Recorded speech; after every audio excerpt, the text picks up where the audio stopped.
I'm here with the one and only Lord Jah-Monte. Yo, what's good? We here. Jewelry Rap, Lex Records, we in the building. Lex Records.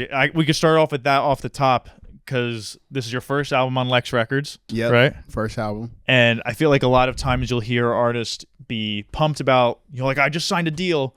But you're like been very specific. Like you have put, I just signed a Lex Records as the intro track. Like you're really praising them and giving them flowers. So like how did that come about? And what is it about Lex Records that's been so that's gotten you so motivated and excited about being with them? I really don't know the story of how I got signed to Lex. I really would love to know the story of how they discovered my music. I know I sent Lex my music maybe like in 2021. It's like when I was so a while ago. Yeah, emailing a lot of labels like, hey, this is Lord Jah-Monte Ogbon, you're a new artist. So I sent it to Lex. You have like the one from Tyler, the Creator, always goes viral where he's like sending that email out to labels. 16. Yeah, so you got those somewhere in something the email? like that. Just like shopping my music out, and Lex Records was definitely one of the labels that I sent my music to. And a few years later, we made something happen. I go crazy with Lex. Oh, excuse me. No, go. I go crazy with Lex because just giving Lex that praise because they took a chance on me. Just like me and my whole circle, honestly, to really push our art out. So I'm forever grateful for them. And I'm a loyal person. Like anybody who gives me an opportunity, the world is gonna know that you gave me an opportunity. That's a good way to be. I'm gonna shout it out. Yeah. So what was that process like trying to get signed? Like, were you trying to get signed from 2021 until like this Lex Records deal happened? Was that like, or did you eventually go, forget it, if it's not the time, I'm just gonna keep pushing on the music? Like, was that like a focal point for you the last like 5 years or so? We've been really trying to catch a deal since like 2011, 2009. Yeah. So really from there to now, we just been working consistently, just tightening the brand, tightening a few screws as far as how we operate, how we move with our music and visually. So I was able to enter this underground indie scene like in 2018, 2019, and that helped me push things a little further. What was your entry point? Like what got you that entry point? Sadhu Gold and Grey Matter from Mutant Academy, working with them on my album Infinite Wisdom. I reached out to Sadhu for beats, and I reached out to Grey Matter and the beat from Obliv. And once that album came together, everything just picked up. Yeah. Yep. So I say like 2019, Sadhu Gold found my music on the internet and shared it and opened up his fan base to me, which is kind of like a Griselda-esque, almost close fan base. Right. I'm familiar with him. Yeah, and then from there, things just started picking up.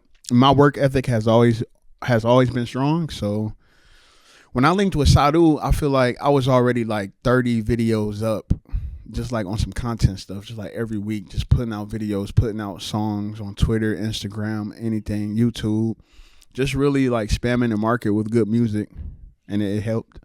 And so like now, when that I know you said you don't remember how it came about when they reached back out, when this Lex Records deal came, like what happened kind of recently that you think made now the time where like that something like that was able to come into place? I can't really say. Like in my opinion, I would say just like maybe some time or some space freed up to where they can explore other artists. That's what I would think. Yeah, like maybe they were just able to free some space and finding other artists that they could sign and work with, and I just happen to be one. And then, so have you felt the difference in like the push now that you've been with them? Oh yeah, definitely. Yeah. As far as press and media and visuals and just like getting my album out. My last album, I've really never been better. I don't remember seeing that many reviews. Like somebody just sitting in their living room with somebody else is like, hey, yeah, Lord Jah-Monte album. We love it or we hate it. I will say too, even from my perspective, like I feel like this album, I've been aware of you, but like all of a sudden this album, I was like, oh wow, everyone's talking about Lord Jah-Monte. Like he's the hot name in the streets. All of us like it's that that Lex push. But it also like it seems like all of a sudden, but obviously you've been saying there's been a lot of work leading up to now where it's happening. Yeah. So it's just interesting when it's like all of a sudden like now's the time. It seems like, oh wow, Lord Jah-Monte, but it's like, it's been years in the making, lots of work, lots of so many projects. Yeah. Prolific output. You have one with Sadhu Gold, right? You guys put a project together? I have like 3 albums with Sadhu Gold. Black Mobius, Black Messiah, and Infinite Wisdom. And we got a lot of records that haven't came out yet. That's like everyone. Everyone's got so much music in the tuck. I couldn't imagine like trying to sift through it, knowing what to drop when, like what makes sense. Like you're always sitting on so much, I'm sure. I got a lot of music with a lot of people, a lot of producers. I got songs with the guy Fahim I never released. Ooh. I got songs with Al Divino I never released. SD Neck. I like all those guys. Too many. That's what I'm saying. Like too many people, and that's my first year in. But again, once I reached out to these guys for features, and they was able to see what type of person I am. I didn't even have to put the records out. It was like, okay, we built a relationship, so now going forward, we're just working. So, yeah, praise both. So those will see the light of day at some point. It's just a matter of when. Maybe not. Yeah. Maybe like at a show or something, like a show overseas I may play on. But it's like some random European country just gets all the unreleased vault. yes. Or New York. Because I bought those features in 2019 when I was like on a rise, just trying to figure out how can I climb up and be in this indie space.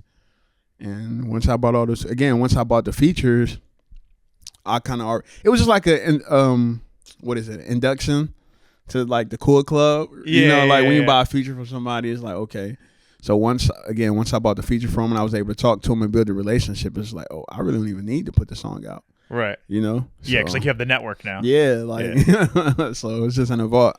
Also it's talking about that's like the push from Lex and the reviews and stuff like that. The big thing is probably the Pitchfork review. Yeah.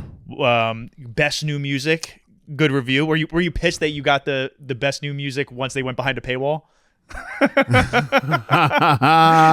That you couldn't have gotten that before the paywall went up. Yeah, but Pitchfork reviewed my last album too. They gave it like a 7.3. That's pretty good from Pitchfork. That's pretty good. What do you think about like review like music critics in general? I guess I enjoy them. Yeah. I feel like there's like a mix. Everyone has mixed opinions on it. I'm from a place to where it wasn't nobody talking about my music. Yeah.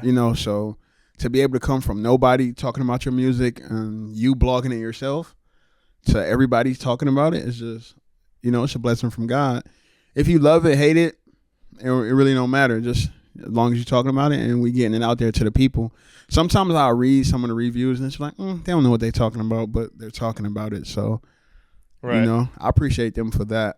But I just don't like the reviews from the trolls, just like people online. That's the problem. Is most of the reviews people are seeing online. Yeah, a lot of people be trolling. People just don't even know what they're talking about. To your point, besides, I feel like that too because it's like I've made like I talk about music, people on music, but I'm like I just think I have good taste, but I've never made music. Like I didn't go to school to be a journalist, so it's like, am I really qualified to talk about it? Like I guess if people listen to you, it kind of makes it you are, but I don't know. It's just it's a weird space. Like. Yeah. I even saw Brent Faiyaz the other day. And maybe it was this morning. He was mad at Pitchfork about their review. I seen that this morning too. Yeah. It's like, yo, whatever, bro. It's like you can't take it too serious, or if you can, like me, Wale, and Brent Faiyaz, we take it too serious. It's like, hold up, who I need to talk to about this because you don't understand. Let me tell you. Wale will definitely let you know. Yeah, shouts out Wale. Shouts out Wale. That's one of my favorite like sound bites because it's like I understand the frustration. It's like. Juicy J album better than mine. It's just like it's also too because of like what you're saying with the trolls and like everyone talking online, but it's like everyone's too quick. Like I find that with myself too. Like the Baby Keem album just dropped today for when we're recording this, right? So Baby Keem drops today. From my classic. But from my perspective as a content creator, you got two problems. You got one, you feel like maybe I don't have an extreme take to make, or it's like.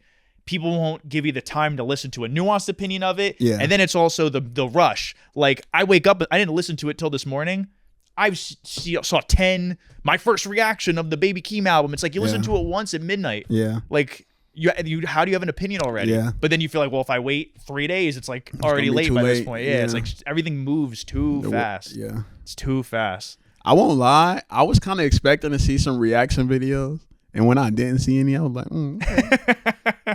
No reaction. Not one? No reaction. I feel like if you're getting the reviews, the reactions should be coming too. Yeah. So. I feel too awkward doing reactions. I've debated doing the reaction content, but I've stayed away from that. But maybe that'll be my first one. Maybe I should just go do reactions. Yeah, go ahead. I'll fake it though. Be like, I haven't heard this before. It's my first listen. We need the reaction video. All types of people. Like, if you're a food creator, content creator, like, yo, sit there, eat your spaghetti, and listen to my album. And I agree with your point too, though, of like, yeah, regardless of what you're saying. You're putting in a lot of work to, get your name out there, get signed, like you're getting reviewed. People are talking about your album. Like I'd rather people be talking about it than not talking about it at all. So it's like either, take whatever comes with that. Because I'm from that place to where it's just like you drop a project and it's like, oh shit, nobody's picking it up. That's how I felt really with. I didn't feel it 100%, but with some of the singles for this album, for As of Now, I felt like it wasn't being picked up by like Pitchfork or Fader or Rolling Stones or anything. And I was just like, I couldn't figure it out. I'm like, why aren't they picking it up? And my A&R that I work with for this album, she just kept telling me like, yo, don't worry about it. Don't stress. When it drop, it's going to drop. People going to understand it. So, and that's exactly what happened when it came out. Yeah. I want to say I really appreciate the Pitchfork article, but I got a lot of articles from Pitchfork just for me sending my music out. One thing that really was an eyebrow raiser for me was the NPR situation when they spoke about, when they had a segment of the top 5 albums that came out, and they spoke about mine, and it was just like, yo, now it is crazy because it's like 2 different worlds. It's like, just like hearing them kind of like preppy white people, just like talk about our music. It's just like, okay. There's a lot of white hip hop nerds out there. I'm speaking as one of them. Fire. Yeah, respect to them all. Yeah. So but you still put a lot of value in like those established institutional, like music critic sites and brands and stuff like that. Yeah, only because I'm from the blog era. Of hip hop. Like I started putting my music out. Like I was selling my music at the gas station in 2007, 2008, 9, but around 2011, 12 is when I really jumped into the blog rap era. So 2 Dope Boys, Nah Right, anything, Misinfo, like anything you can think of. I'm from that era of hip hop to where it's like, okay, you gotta have your EPK, it gotta look like this, it gotta sound like this. So I kind of lead with that today. So when I release my music, it's just certain things that I expect.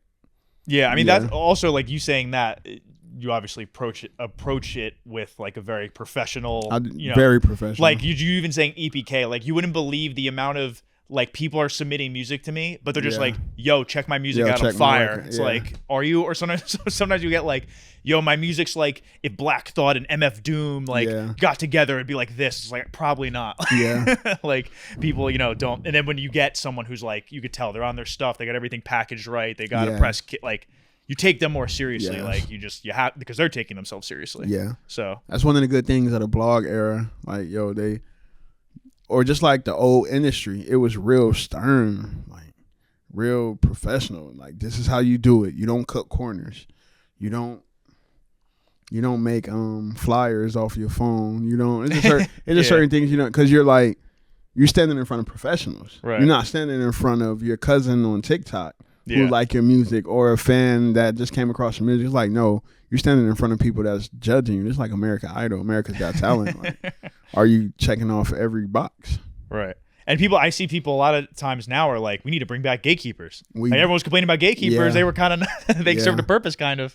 I feel like we need to bring back gatekeepers like 20, 30% because, a lot of stuff is just coming through the door and it's just like, what in the hell? And people like me who've been doing this for quite a while, people are telling me like, oh, you got to do what the new people are doing. And it's like, nah, you got to stay the course. If you're always that is a thing across the board. Like even for what I'm doing, like I always stand by, like I could be always chasing the algorithm of, oh, every time 2 rappers are beefing, I'm going to do content about that. Like you could just try to chase the views, but no, like that doesn't do you good long term. You're not building a fan base who trusts my opinion. Like I'm just trying to chase the algorithm. If you're doing that with music, it's the same thing. Like you're just catching the people who get fed it, but they're not going to go seeking out your stuff. Exactly. You got to stay in your lane and like build your brand and your world pretty much. Exactly. Can't build into troll culture. No, definitely not. People do that though. Yeah, they don't realize that's what they're doing, but that's what they're doing. This is exactly what you guys are doing. So what was like the early days like you said, you were selling CDs out of the trunk in 2007, 2008. You were saying, like sometimes you were putting music out and people weren't reviewing it or hearing it, but like no one was hearing it. It's like, what was that like time period like? And how were you able to, kind of push through that and get to the point we're at now? Just really being determined and motivated and consistently putting out music. So It's so many stages. I started writing in 2003, but in 2005 is kind of like when I really started like recording, like with the microphone with the sock on it. I remember my mom bought me a microphone, put it in my room. We had the computer.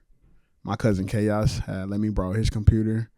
So yeah, I was really just cooking up, just like in a room, writing raps, creating ideas on soundclick.com, wherever I could find beats, just ripping beats off of YouTube. And then my cousin, he graduated high school. My cousin Chaos the Baker, he graduated high school. He started something called AKB2, started a company called AKB2. He was rapping. My older brother was rapping. One of our family friends was rapping, and I was just inspired. I was younger. I was inspired. And I'm like, yo, I've been rapping, so if you guys are recording, let me come record.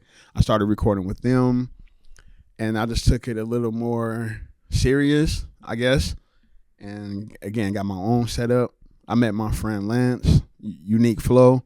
We started making mixtapes, burning them, selling them at the Chevron off Rumpel Road, Sugar Creek, Exit 41, free PC. So we started just selling CDs. Like, how you doing? It's like to help support your local artists, purchase CD and make a donation. We trying to rebuild our studio. Just a bunch. We just got the spill for you. And that time built character. Some people come and be like, yeah, I'll support you when I come back out the store. They come back out the store and just walk right past me. Some people be like, no, I don't want to support your music. And it's like, how do you react to that? Right. Some people will come give us like $50, like, hey, keep going. Some people come like examine it, be like, is this really you? We used to come out there with just the burnt CDs and the plastic, and people like, yo, you gotta get a cover. Yeah, that's true. So it's like the learning stages. Right. But once it clicked. And then once I met Anya and Tom from the Harmonic Connection, Anya just started filming videos for us. I believe we was recording in a garage. Anya took me to UNCC a lot, and that's when I was able to like learn how to use Photoshop, Final Cut Pro, GarageBand, just like a lot of things, just being at UNCC campus in Charlotte, North Carolina. So that helped move me a lot. And then I want to say maybe around 2012, 13, I met some people in Charlotte, and we just took off. My homie McIver, he was throwing shows, so he pretty much showed me how to throw a show. And again, I already had the music. And once he gave me the formula of how to throw shows, I just kept throwing shows, putting a lot of artists in Charlotte on, a lot of artists who I felt like were good. And I'll be on the show as well. And I ran that up in Charlotte maybe from 2014 to 2019 when I met Sadhu. And then from that's when I moved more into the New York scene, the New Jersey, Richmond, Chicago, DC. Everything just picked up. And everything I was doing in Charlotte, I just took everywhere else. And again, just foot on the gas, just determined, like, okay, I'm out here, I'm getting something done. Shouts out Mark from Top Shelf too. Like, Mark helped me a lot just with his platform. So yeah. That's dope. It's also like, weirdly, we keep relating to things I just saw like today or yesterday. Yeah. Today I saw like there was a viral tweet of someone being like, oh, it's crazy. The unks like Kendrick and Tyler are outworking all these young rappers and stuff like that. And then Eam Triplin retweeted it and was like, well, yeah, it's because they came from the era before streaming where music, now you could have every song in the world for $12. But at that time, like, this whole CD was worth that much. So they understood the value of their music. They were out there, like what you were saying, like out trying to like actually sell it to real people and put value on what they were, it was like there was a lot more of a hustle that was necessary to try to get people to hear your stuff. So that carries through to their work ethic to this day. So it sounds like you're in the same boat.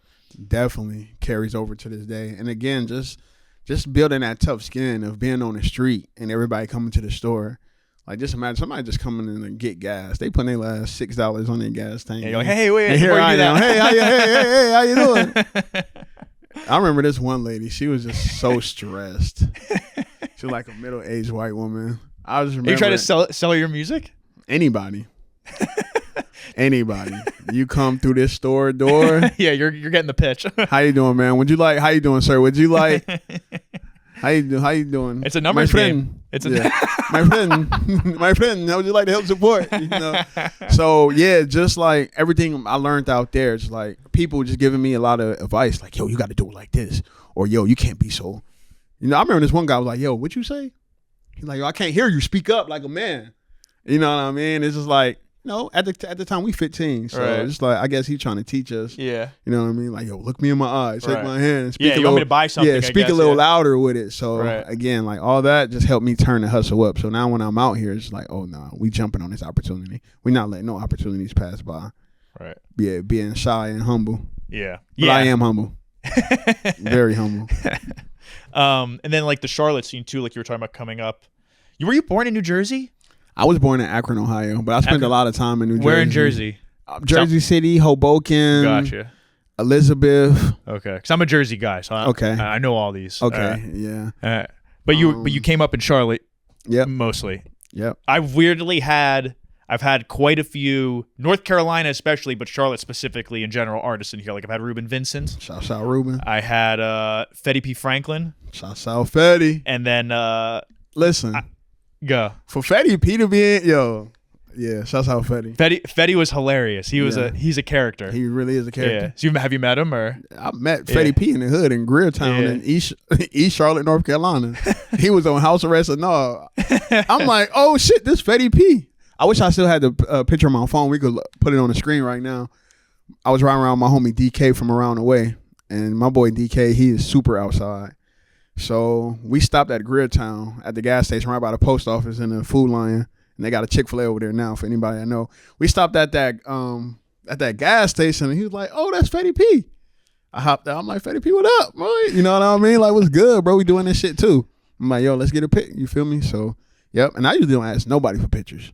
Yeah, I'm always scared to do that. I don't ask nobody for pictures, but it's some people I'm like, "Oh nah, bro, this Fetty P. He really do this shit like from Facebook to the streets, nah, I got to get my pic with bro."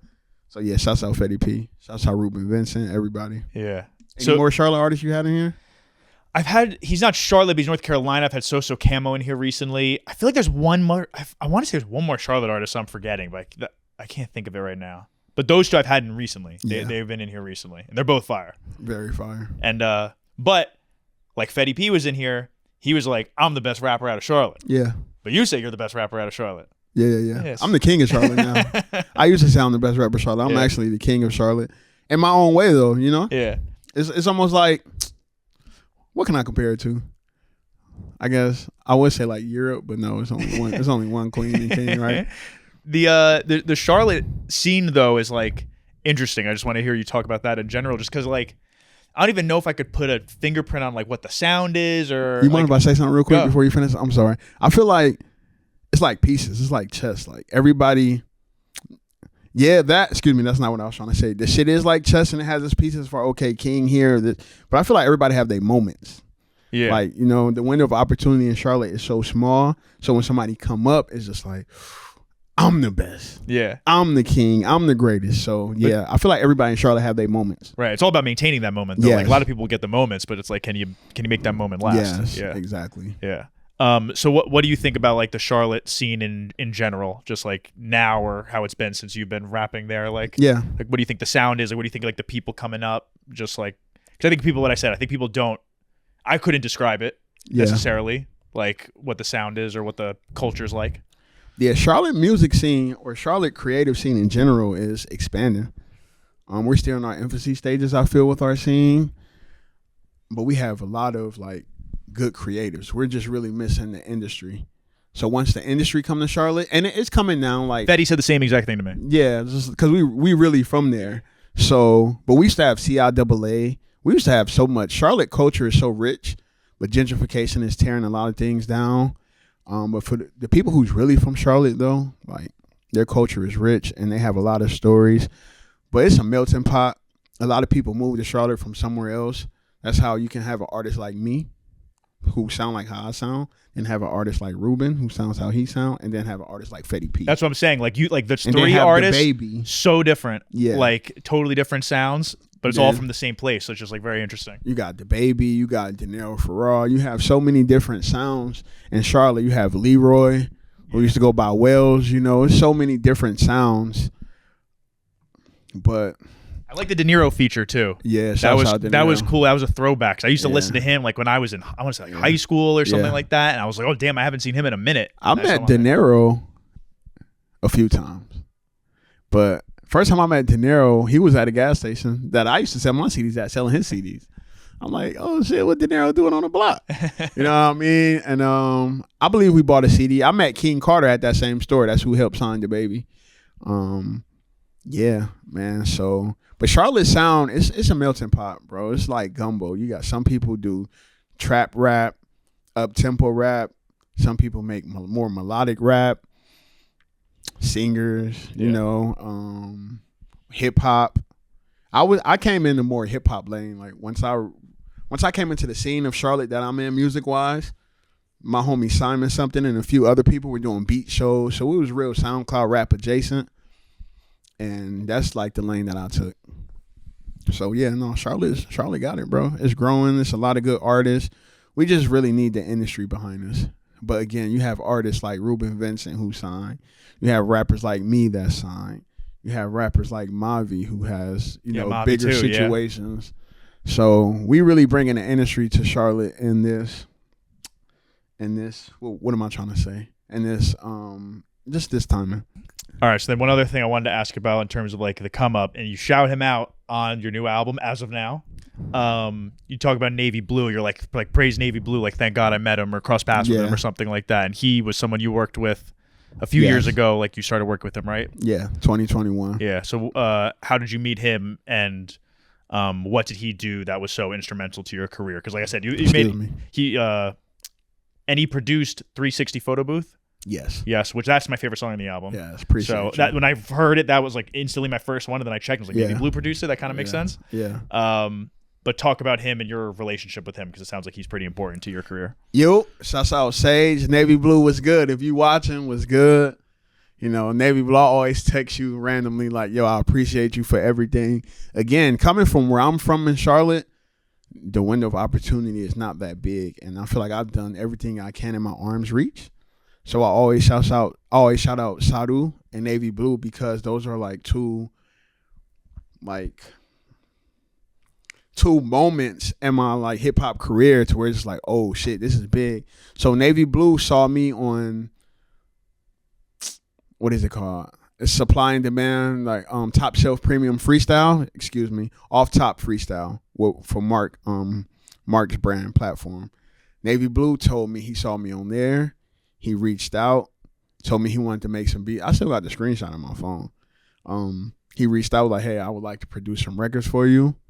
And then when he reached out, I was like, hell yeah, bro, let's do it. Yeah, like, say less. I was like, yo, are you in L.A.? I can come to L.A. tomorrow. He's like, no, I'm in New York. And I'm like, okay, I can come to New York tomorrow. That's easier. Just me trying to jump on the opportunity. Then he's like, no, man, it's like, you can take your time. I'm like, I'll be there in a week. You know, so once I linked up with Navy Blue, he was real cool. Me and Akai Solo was in there at the same time, picking out beats for our album. Navy Blue gave me a lot of advice, just like musically what to do. And we checked out the beats.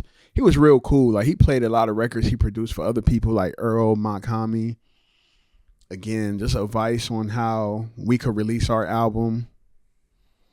Just the opportunity. You know, I released the album with Navy Blue, and Earl shared it on his story. And again, the album cover is just my face. So a lot of people was calling me that night like, yo, you was on Earl's story. Yo. And it just validated a lot of other people's opinions on me. Mm-hmm. Yeah, but proximity matters. It's like, unfortunately, for good or bad, but like getting a cosign like that, or just like other people recognize. Sometimes people need that to be like, oh, okay, like I will check it out. You know? So it just picked up a lot of things for me. And I remember like the difference when I was in Charlotte when it released, it was kind of like, okay, yeah, Jah-Monte dropped the album. Then when I came to New Jersey, maybe like a week after it released, it was like, yo, Jah-Monte dropped the album with Navy Blue. And it was just like, yeah. And I had to ask my homie, I'm like, because I can't see it from where I'm at. I'm in it. So I asked my homie Brain Orchestra, I'm like, yo, is it that shit really like that, bro? And he like, yeah, bro, that's big, an album with Navy Blue. Yeah, that's that I'm like, you feel me? But I want to remake that album again.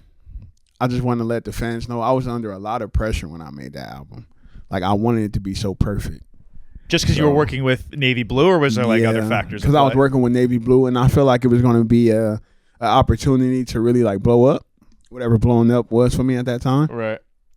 So when I made the album, I was living uptown Charlotte.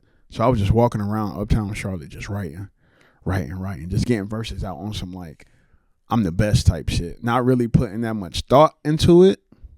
I'm just like, yo, I want to give off good flows and good raps. And then I heard Wiki album, and I was like, oh shit. Wiki shit a little harder. Oh no, I gotta go back. No, like Wiki shit a little harder, but it was a good learning experience. Like, okay. He like the Roof song Wiki made. Yeah. I don't know if I'm saying his name right. Excuse me. Wiki. Yeah, okay. Well, yeah, like the song about him on the roof. It was just a lot of concepts on that. So I was like, okay, yeah, I can really see that he really thought this through. So yeah, but that album was fire, bro. A lot of people love that album.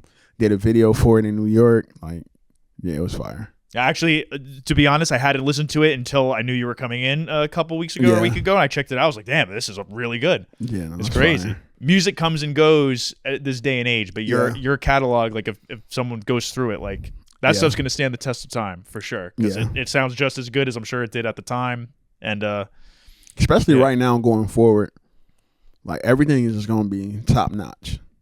Do you think, what do you think you did differently, did you do, if anything, on this new album as of now versus previous ones? Was there any different approach or anything you think you executed better that you didn't before? Yes, I feel like everything. I took 2 years to make this album, so I had time to really sit. I had time to listen to, I had time to write the song. Only thing I didn't do differently was rewrite records, but I had time to write the song, listen to it, determine if I like it or not. I just had time to really think out ideas, to sequence it the way I wanted to, really listen to playback, really play it back and just try different ideas. Like I sequenced the album a few different times. And I remade the album like 5 different times. Really? Well, and I also did notice that like you were releasing music at a heavy clip and then there was like a few year break. So that was like you signed and then you're like, I'm taking my time with this one. Like, yes, but when I signed to Lex, I had 4 more albums ready to be released. An album with Zumo, an album with Rob Chambers, an album with Nolan and Ninja, and another album called God, Body, and Soul Part 3. So I had 4 albums ready because I'm like, I stayed ready, especially when I started selling vinyls. I'm like, oh, I can catch a vinyl bag over here. I get a vinyl bag over here. So I stayed in the studio. So again, once I signed with Lex, I'm like, okay, I'm going to take this moment to really relax, which I feel like I probably shouldn't have. I probably should have just signed with them and hit the gas. Nah, because I feel like sometimes, and it's a nature of like the internet and how just things are now, people like, you kind of need to do that to a certain degree, but you're going to burn yourself out where like, you just won't get your best. Like you just can't if you're working too like fast. So if you need to take a break, sometimes it's like you just got to do it. You got to like listen to what your body and your spirit are telling you if that's what you need. I feel like the only thing with the break is now I'm walking into stuff that I feel like I probably should have had on my last album. What do you mean? Just like certain, I guess, accolades, just certain things and certain like conversations I see people having. I'm like, I was ready for this. With my album with Navy Blue in 2021, I guess just certain looks, certain interviews, just like media shit, things like that. I feel like I was ready for it a minute ago, but now it's like me understanding like how this music shit really, really work. It's just like, oh, okay, I get it. But passion wise and music wise, I feel like I was ready. But what I really did different was just making a lot of songs, making more melodic songs, making more up-tempo songs like 360 Photo Booth and I'm Getting Too Famous, more relationship type songs like Let Me Reflect, So You Really Don't Miss Me. Every vibe that's on the album or every feeling, there's a whole album for that. So again, the up-tempo records, there's like 10 records of that. The melodic records, like if you bought the album on Bandcamp, the bonus track, What Did I Do For Real? I have 10 records like that. I have 10 songs that's like I'm signed to Lex right now, just straight hip hop sample bass joints. Then I have, I did like some Cash Cobain type sounds. Really? Yeah, that I took off the album. And reggae type songs that I took off the album. But I really explored the different sounds. Yeah, I mean, like you said, like Let Me Reflect, like that's like bossa nova or something like that. Yes. Like that's like it's like a breakup song and there's like bossa nova whatever in it. Like it's kind of all over the place. My little cousin Javon Martise made that beat. He started making beats on BandLab on his tablet and on his phone. Then it was just one record. He was like, yo, I got the record for you.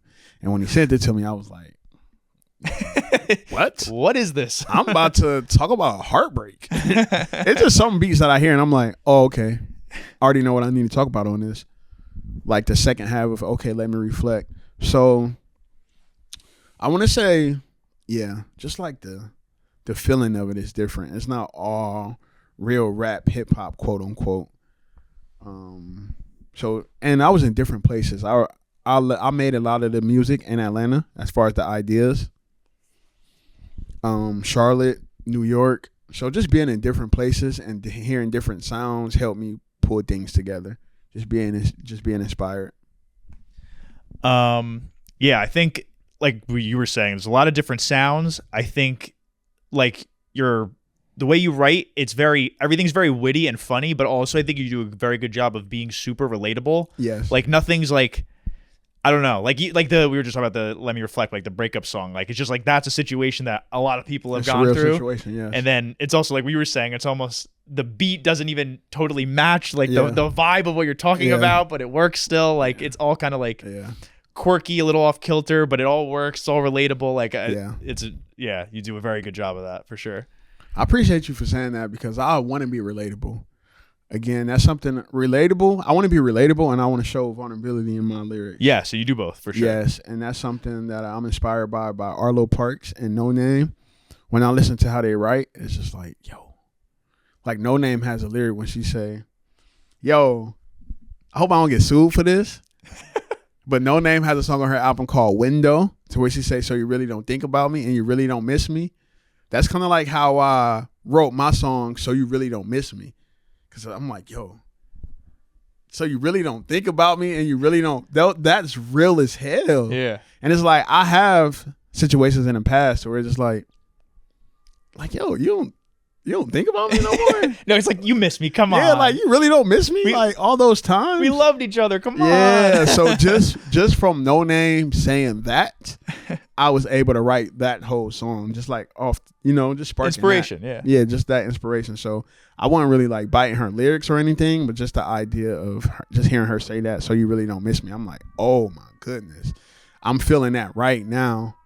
And Arlo Parks, the way she write is just crazy. Yeah, you shot her on the other video too. Yeah. So you're a big fan of Arlo Parks. Yeah, I love Arlo Parks. Like, I love just how real she is and how vulnerable she is in her music. What can I think? My favorite Arlo Parks, it's too many, but one of my favorite like lines from her is things won't hurt forever. You know what I mean? It's just like, yo. And it's like it's simple. It's not like I don't know. It's from the heart, bro. Yeah. It's from the heart.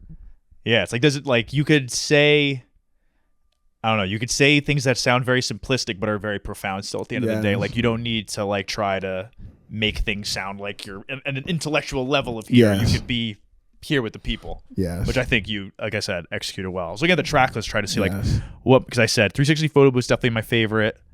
I'm signed to Lex, Now I'm Up. I like Now You're Mad Extra, I liked a lot. That might be my second favorite. Yeah. And then Let Me Reflect. Like those are my three favorites. What was what was the last song you put on the album? What was like the last song to make it on the final track list? I can't even remember. I think it's probably a song that didn't make the album. Yeah, because I was still recording, just recording a lot of records. And what was the last song out of those? Out of those. Can I see? Yeah, here. You don't remember your own album? I have the worst recall. I gotta look at it. I gotta do the same thing. I have no memory at all. So I would say the last record I probably worked on out of these records is So You Really Don't Miss Me. No, I'm wrong. Sorry, y'all. It's no lying here. You got to Okay, I Know Who My Twin Flame Is. Oh, okay. So how did that one come together? Number 9. Again, I had like different additions to all these records. A lot of these songs are 2-in-1, so I probably swapped out the second one, swapped out the first one. So on with Okay, I Know Who My Twin Flame Is, the first half, I had that beat from, I want to say Jacob Rochester. Jacob Rochester sent me a bunch of records, and that was one. But when I got the second beat from Nolan, it was like, it had that R&B sample to it. When I heard it, it's just like how when I got Let Me Reflect, it's like, oh, I know what to say to this. And again, the hook came, okay, I know who my twin flame is. She don't treat me like I'm famous. She see me like I'm one of her other people, but what my name is. And once I wrote that hook, I'm like, oh, I already know where to take the record. I just dug into my memory bank about a situation I had with somebody quite a while ago. And I never really got to explain how I felt. So I got it off on that record and it came out great. So yeah, that's one of the last records. And my homegirl, Chocolate Kendi, she did the ad-libs on that song. That just brought it to life. So do most or all of your music come from like something that really happened in your life, or you like ever storytelling and just kind of coming up with a concept? If it didn't happen in my life, it happened in Anye's life. It happened in Tom's life. It happened in Chaos life. It happened in my brother Pee Wee life. Free Pee Wee, you know. I love you. So if it's not my life, it's somebody. It's real life. Yeah, it's somebody it's around real me. To some degree. Yeah, it's somebody around me. It's either something I've been through or something that I've seen that affected me firsthand. So yeah. So, something else I have in my notes to ask you about is the outro where the dude's just talking shit about you for that's a real thing. What do you okay, explain that, because that's a real situation. So hey, that dude really was a fan. That's why I named it number one supporter. That dude really was a fan, and he probably still is. He tagged me under a certain rapper's post and was like, Jah-Monte's better than this rapper. And I just messaged him. I'm like, hey, could you not do that? He was a white dude too. Not that it matters. It kind of do, because it's like, yo, you put me up on a deeper level. It's like, yo, you put me up against another black artist. That's fair. And we don't have any problems, bro. Right. But it's like on some hip hop shit. That's why it's crazy. Like, it'd be so many different perspectives to shit, you know? But like on some like racial shit, it's like, bro, you shouldn't do that. On some hip hop shit, it's like, bro, I feel you, but I may want to work with these people, with this certain person. Because he might now, even if he doesn't, he knows it's not coming from you. He's kind of like, fuck that guy. And it's just like, bro, don't do. I'm still up and coming, bro. Like, don't do anything negative with my name, bro. And when I told him that, he said, he just spazzed. He went off on you like that? That was a response? Yo. Dude, stop it. He spazzed. He spazzed. But first it was messages. First we kind of got into a little thing. Because I'm like, hey, could you not do this? And he like, do what? I'm just helping you. And I'm like, how are you helping me? Yeah, like, what? You're hurting me. And I'm like, bro, you're not on my team. You're not on my street. Like, and it's also like, you can speak. You don't have to speak negatively on someone else. Speak positively of me. Like, that's just not. That's a different, wholly different thing. I'm not on this like toxic side of hip hop to where it's like, oh yeah, you're better than him. Keep all that energy away from me. So I asked him, I'm like, hey, could you not do this? I didn't even ask him to delete it. I could have just been like, bro, delete that shit. Right. I'm like, hey, could you not do this? Again, this is why social media is bad a little for me, because this direct to consumer type of relationship isn't always the healthiest. So again, I'm not even supposed to be talking to the fans like that. So I'm asking this guy like, hey, could you not do this, bro? Because it's making me look a certain way. And you would hope someone who's truly your fan will respect that. Yeah. Sounds like he didn't. Yeah. It sounded like he wasn't a real fan. It sounded like he probably just like one song or see me at a show. Yeah. So I'm like, hey, could you not do this? And then he just got real defensive. So when he got defensive, I got defensive on some, yo, I'll fuck you up. I didn't say that, but it was something like that. Like, after he started going crazy, I'm like, bro, like, chill, bro. Like, I'm kind of connected out here, so like, please stop.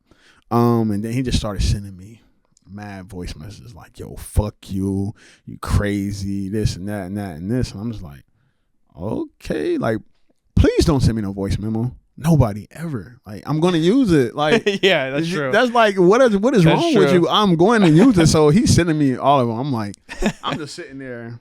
Save. Yo, with my girlfriend at the time, I'm in her apartment, and this is like, I won't lie, I cried out of frustration from that. Because I want everything to be perfect, and I do my best to be respectful to everyone. Right. So it was like, when that situation happened, I think I cried out of regret.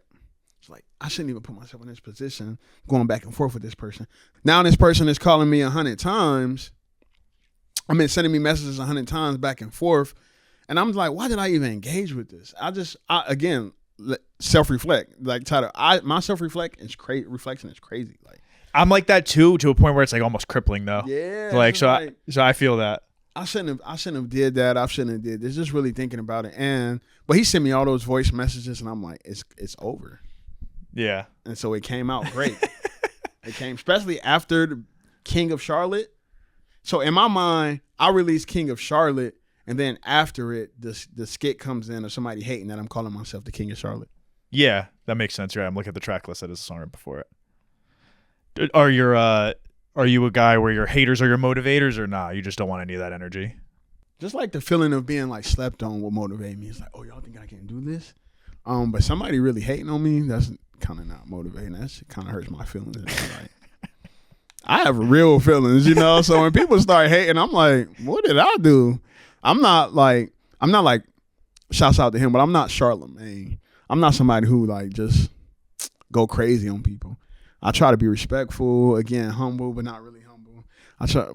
I just try to, you know, just give people the respect that I would want. So when people kind of like step out of the line and disrespect me, it kind of hurt my feelings because I got my heart in this shit. Right. Yeah, I'm not just doing this. I'm not doing this to come up. Yeah, for clout. I'm not doing this for clout. It's just like, this is real. And I'm only online to get my music out. So, yeah. Right. It's just because it's part of the job. Like, I don't want to be doing this. This is what I got to do. And my girlfriend at the time, she's like, why are you crying? Because I'm like, because he fucking pissed me off. Like, he pushed me to somewhere that I shouldn't have been. Like, I shouldn't have let it affect me that much. But I be having time for all the bullshit. Sometimes I'll be on Reddit reading comments of people talking about me. I created a Reddit account one day and like, listen here. Listen here. This is what we not about to do. You're not about to talk about me like that. So I still be having time to respond to all the bullshit. And then I just think about it later like, damn, I shouldn't have did it. But I'm getting better with that. Yeah, I always struggle with that too in the beginning of like putting content out there, but I've gotten better. It's also like I've learned that a lot of people are just saying shit. They don't even mean what they're saying. They're just saying shit just to say shit. And then like if you ever call them out, like outside of this guy, 99% of the time they're probably like, oh, I'm so like. At the end of the day, he ended up apologizing. Right, because they don't mean what they're just saying. He definitely ended up. But I told him, I said, oh, you're crazy. This is worse. I wish you didn't. If you listen to the interview, he's saying some shit like, no, you need to go to a mental hospital. Because I told him, I said, bro, I think you should go to a mental hospital, bro, because you're a fucking loony. Yeah, that's Excuse crazy. me. Because after all that, he apologized. But sometimes it's crazy because I be doing the same shit. Like sometimes I go crazy and I'm like, yo, my bad. I mean that. We're emotional people. Yeah, emotional like, animals. bro, I really didn't mean that. Yeah. And he went super crazy. And then he tried to spin it with the, yo, I really didn't mean that. And I'm like, even if you didn't mean it, fuck you. Yeah. And thank you for this classic ass skit I'm about to have. That's funny. I just had a Fergie Baby in here too, and Fergie Baby, his last project are like all filled with voice messages that are like insane. He's like, dude, these are my real like people in my life are leaving me voicemails like this, and I tell them, if you leave me a voicemail, you might be on the hit. Yeah, I'm gonna use it. He from Harlem too, right? Yeah, he's Harlem. You can only imagine how real that shit is. Yeah. So, Fergie Baby got good energy. I'm not that tapped into his music. I will be after today, but I seen a video with him and Ferg, I think. Yeah, he just put out a remix to his big song, "Good Day to Be in Harlem." He's hard. Crazy. He's hard. He has a new album coming soon. That's supposed to be big. So yeah, he's awesome. What other up and coming artists excite you? Anyone else like we haven't talked about? Anyone I might have to look at my phone. Anyone that you're listening to a lot lately? You can look at your phone if you want to. I've been listening to like a lot of poetry, old school, like Black Arts Movement poetry. Because I try to be Mr. I put people on, so you can put me on if there's anyone that I'm sleeping on. So I listen to a lot of Amiri Baraka. Okay. Zoe. Uh-huh. Matt Martians is my favorite. That's what I should have said in the interview. Matt Martians, fuck with me, twin. He don't be on the internet, bro. Like, bro, I didn't which is ironic. I sent you a million messages to your band count, Slime. Please fuck with me. Yeah, I'm a huge Odd Future kid, so like I grew up on that shit. Tyler's my favorite, so Matt Martians is special for me. I feel like Anya, you put me on Odd Future, no? Yeah, I feel like Anya put me on a lot of shit. MIA, Man on the Moon too, a lot of shit that I grew up listening to. So definitely Lil Got It. Yaya Bay. Yaya Bay is great. I love Yaya Bay. She about to drop her new album in April. Let's see what else. Shad the guy from Atlanta. He got an album called Mafia, real people should listen to. I'll be running that up. Real trap shit. when I was in Atlanta making this album, that was what was inspiring me. Wakai, Travel Team Volume 3. I was just talking to Wakai pretty recently. I might have him in here soon too. Wakai, he's fire. Truth. Wakai is fire. Wakai, Trouble, rest in peace from Atlanta. He got an album called Edgewood with Mike Will Made It. That made me want to work with Mike Will Made It. Yeah, you said that in the last video too. Yes, because his shit is fire. Money Man, but people know about Money Man's fire. I feel like people don't respect Money Man. Money Man a GOAT, and he don't sound like Future. You know what I mean? I don't think he sounds like Future either. Money Man is the GOAT. I do like Money Man. Money Man guy. is but people don't talk about him though. GOAT. He does numbers too. He has a big fan base, but I feel like I don't hear people talking about him. Yeah, I want to come like a fan base like that, to where it's like I might not be in everyday conversation, but it's like, yo, I'm doing my thing. Like you go to my Spotify, 3 million a month streaming listens. It's like that's the kind of fan base I want. You know, that's a good place to be too, because you got like a level of fame where your fan base will rock with you, but like you can kind of be a normal person still. Yeah. So Yaya Bay. Those are all good ones. Well, back home in Charlotte, it's a lot of artists that the world needs to know. I said it in one of the last videos. My homie Joe Sig, him definitely.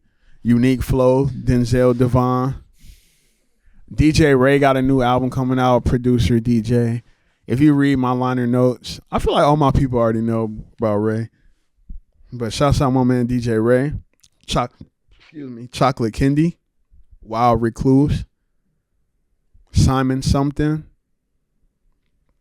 My homie Promise from ATL, Alan Thomas, the Family Orchestra. It's so many. I can literally name everybody, and I want all these people to blow. No I want all my people to blow so bad, I'd be low-key sabotaging myself.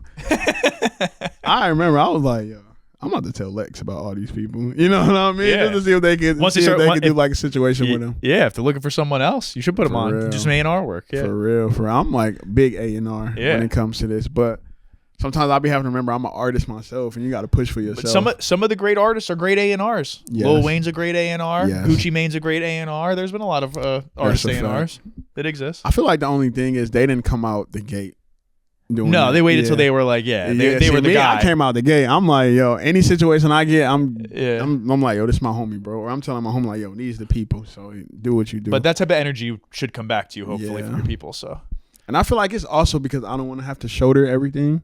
So I be trying to find the quickest way to like, yo, put the homies on so I can just exist in my world. Right. I think Eminem has a song about that. I can't remember what it's called, but Eminem pretty much has a song about him and D12. Yeah. About how he feel like he had to carry all the weight and things like that. So that's another thing I be trying to put all my people on so I can be me. That's fire. That's a good way to be. All right. So one of the last things I'm going to ask you, what's your favorite song on the album?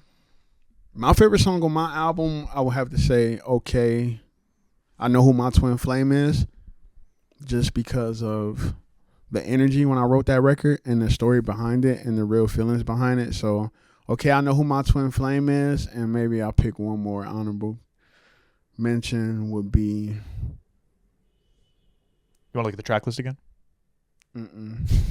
I would say Tia Mari, Rich TT, that's produced by Pink Seafood. Yep. I remember like when I got a pack of beats from Pink Seafood, I was like, how am I going to approach these? Because these beats are so like different. Yeah, but I mean, that's his music. Yeah, it's his bag. So different, but I'm a big Pink Seafood fan. Me too. You know, he's fire. So once I got that beat, I got a text on my phone, and it was the Kim Possible. My text alert is Kim Possible. So once I got that alert, the shit came in my head. Call me, beat me if you want, keep me. We don't do no cheap shit. Jimmy Choo, CC, Fluent. I said, oh, Fluent for the weekend, back to back, 3-peat. Fans might not know what that bar means. She flew in for the weekend, back to back, 3-peat, Friday, Saturday, Sunday. So it's like, you know, but once I got that Kim Possible kind of like idea down, it was over. I just started flowing and flowing and flowing, and everybody said like, hey, that record is crazy. Just another like song where I have a bunch of witty lines and a crazy flow. So yeah, Rich TT definitely. All right, that's a good one. All right, so album's out. It's been getting great reviews. Like we said, Pitchfork best new music. Yes. Everyone's been loving it. It might make Obama's end of year list. Dude, that'd be fire. Honestly, I can see that. Yeah. That would be big. Drew Barrymore might put it on one of her playlists. You could be walking down the whose show is it where you Jennifer Hudson? Yeah, you can get on that. Then once Obama co-signs you, then it's probably that next.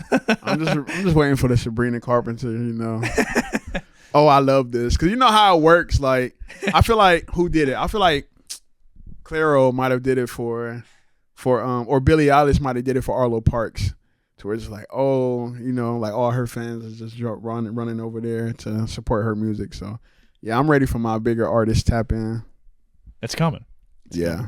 What can people expect? Like you said, you're talking about the vinyls and stuff like that earlier. Is there vinyls, merch, a tour? Like, is there anything like that people can look forward to?